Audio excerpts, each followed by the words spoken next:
Miss হবে না আপনার পছন্দের টিভি শো। দেখুন জি5 অ্যাপে একদম ফ্রি। গোপিনী, আমার জীবনে কেবল একটাই উদ্দেশ্য নয়, বরং অনেক উদ্দেশ্য আছে। আর তার মধ্যে একটা হলো শিক্ষা গ্রহণ করা। আমি সেটাই করতে যাচ্ছি, গুরুদেব সন্দীপনী ঋষির গুরুকুল উজ্জয়িনীতে। আর সবকিছু এত তাড়াতাড়ি হলো যে তোমাকে বলার সময় পাইনি।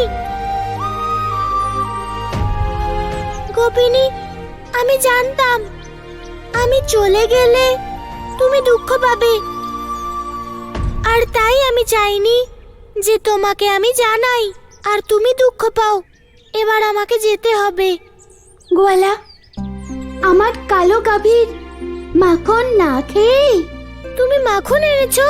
তা নয় তো কি, আমি তোমাকে মাখন না খাইয়ে বিদায় দিয়ে দেব?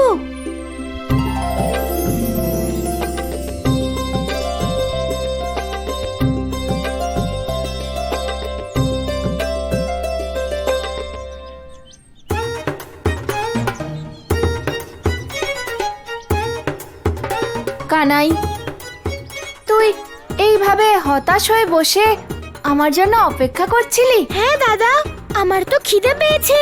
কানাই, দেখ আমি তোর জন্য কত মিষ্টি মিষ্টি জাম নিয়ে এসেছি।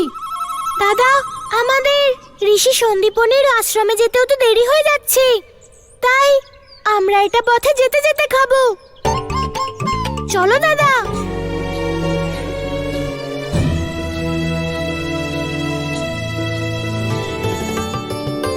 দেখ কানাই, মনে রাখিস আশ্রমে গিয়ে কোনো গন্ডগোল করিস না।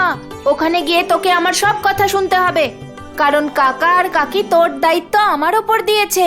তুমি আমার বড় দাদা, তাই আমি তোমার সব কথা শুনবো। যে কোনো কাজ করার আগে তোমাকে জিজ্ঞেস করে নেব। তাহলে ঠিক আছে তো দাদা? কি হলো কানাই, এখনো তো আমরা আশ্রমে পৌঁছলামই না, আর তুই আমার এত কথা শুনছিস? দাদা, যদি আমরা গল্পই করে যাই তাহলে আমরা ঠিক সময় আশ্রমে পৌঁছতে পারবো না। আর আমি চাই যেন আমরা ঠিক সময় আশ্রমে পৌঁছই। আচ্ছা এই ব্যাপার, তাহলে নে, আমি এই হাঁটছি।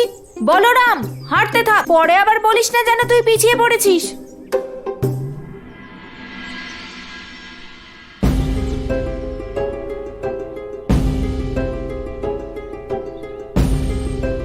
কানাই, তুই কি কিছু বুঝতে পারছিস?